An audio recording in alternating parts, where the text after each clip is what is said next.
জননী জন্মভূমি, কবি সুভাষ মুখোপাধ্যায়।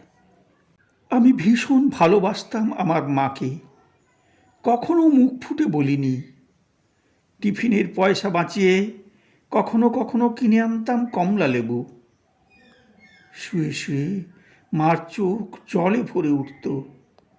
আমার ভালোবাসার কথা মাকে কখনো আমি মুখ ফুটে বলতে পারিনি। হে দেশ, হে আমার জননী, কেমন করে তোমাকে আমি বলি? যে মাটিতে ভর দিয়ে আমি উঠে দাঁড়িয়েছি, আমার দু হাতের 10 আঙুলে তার স্মৃতি। আমি যা কিছু স্পর্শ করি সেখানেই হে জননী তুমি।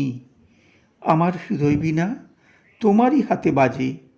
হে জননী, আমরা ভয় পাইনি।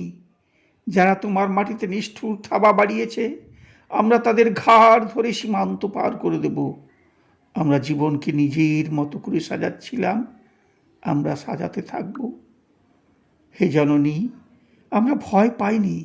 যজ্ঞে বিঘ্ন ঘটেছে বলে আমরা বিরক্ত। মুখ বন্ধ করে অক্লান্ত হাতে হে জননী আমরা ভালোবাসার কথা বলে যাব। নমস্কার।